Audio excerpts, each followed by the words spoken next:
For the fiscal incentives on the manufacturing side, it mandates that the manufacturing and other related manufacture of other related industries would be eligible for inclusion to the SIPP, which is the strategic priority program of the government. But in addition to that, it also mandates the creation of the electric vehicle incentive strategy. So I think that's quite important. The electric vehicle incentive strategy goes beyond what is provided by the SAE, which is basically anchored to the CREATE law. So the CREATE law mostly provides tax holidays and this kind of things. So the investor has two options. It can tap on the incentives provided by the CREATE law, which is mostly number one, the income tax holidays. You have also enhanced deductions. It's mostly tax reduction. Okay, good. It may also tap on the electric vehicle incentive strategy, which is currently being finalized. So, but the full package is basically approved. So that includes fixed investment support, 50%. So if you're investing 1 billion, government will be reimbursing to you 500 million out of that 1 billion. So in pesos, sorry, these are in pesos, right? Yes, So if somebody invests $20 million, the government will provide $10 million. It will return the $10 million in the form of tax certificates. And you can use this for a lot of issues, like you can use it to pay for your VAT when you import parts and components. And what we're trying to look at now is something also that could be used to pay for the income tax. But as you collect the income tax of the people, can use this to pay for it and to get the income tax, for example. So yeah, so you get 50% fixed investment support.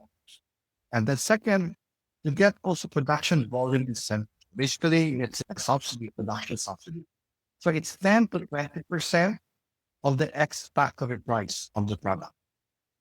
So if you're spending, let's say, 300 US dollars to produce a certain product, then 20% of that is returned to you in the form of tax certificates. And the electric vehicle incentive strategy ties up the vehicle manufacturing side, parts and component side. It's also introducing a phased approach to localization.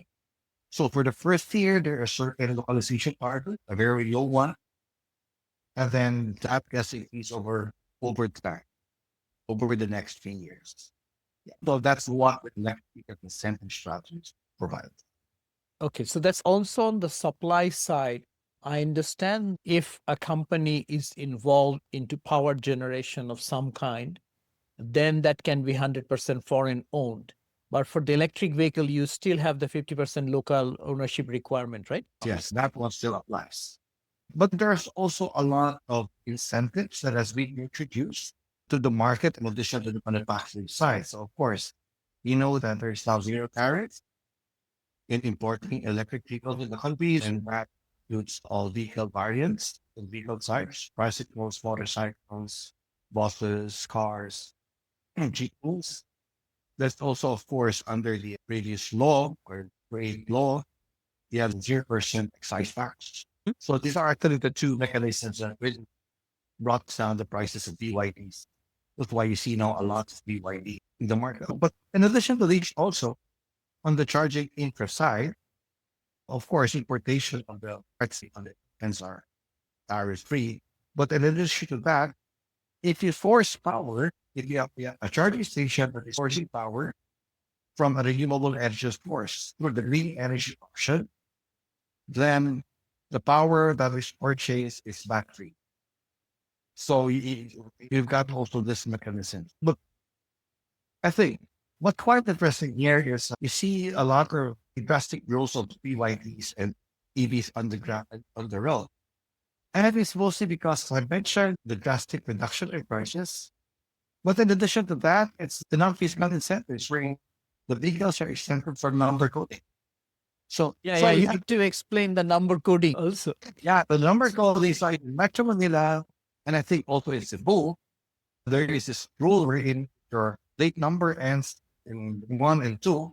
You cannot use the details on Mondays, 3 and 4 on Tuesdays, so on and so forth. So this rule does not apply for electric vehicles. So if you're going to look at, for example, the sales, regional sales, it's mostly concentrated in regions where there is number coding. So I think the number coding is that there's a bigger motivation to buy an EV than maybe the cost reduction.